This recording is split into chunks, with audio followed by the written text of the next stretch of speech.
Hello world, this is Devontae with Word Up Community Magazine. Thank you so much for tuning in.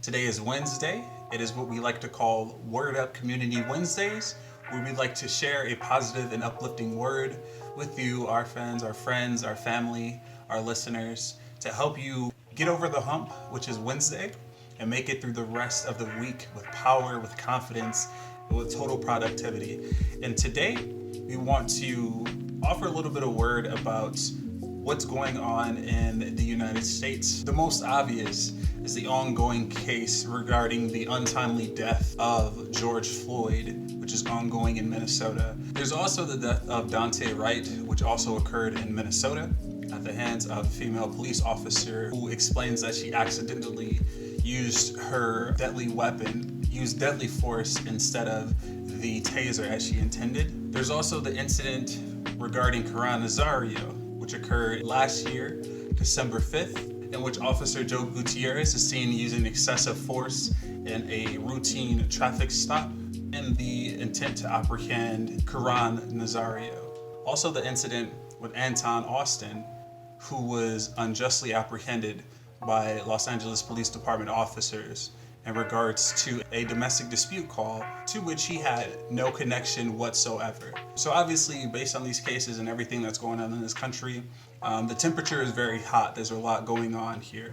And we just want to offer an uplifting or encouraging word to give you something that you can place in your mind, at the forefront of your mind and your heart, to make it through the circumstances and to move with purpose and affect change in any way that you desire. So the first thing that we wanted to share, for those who are willing to engage with it, is a scripture that we believe can be helpful in just kind of understanding what the ideal status of each citizen of the United States of America, the mindset that we ought to have to ensure that we are doing everything that we can to limit instances of injustice in our own environments and across the country. So that scripture is coming from Zechariah chapter 7, verses 8 through 10, and it reads as follows. And the word of the Lord came again to Zechariah.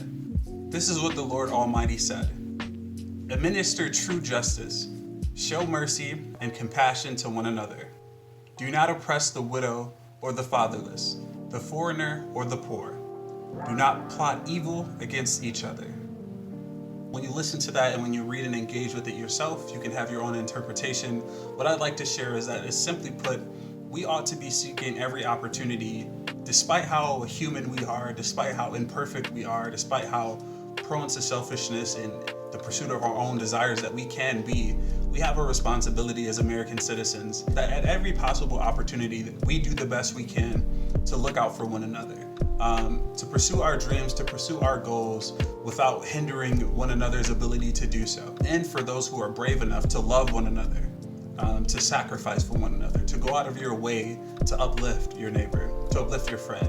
And more than anything, not purposefully seek to bring harm to them or oppress them, or to be one who is an actor of injustice, to not be a person who is so selfish, who is so callous that they would use their status to oppress others. The main thing that stands out to me is, do not plot evil against each other. You don't have to be the nicest person in the world, but at the very least, you cannot be a snake in the grass looking for opportunities to bring other people down and to cause disarray and discord. Another piece that we wanted to share that is more general is a word from E. Stanley Jones, and it goes as follows. A rattlesnake, if cornered, will become so angry it will bite itself.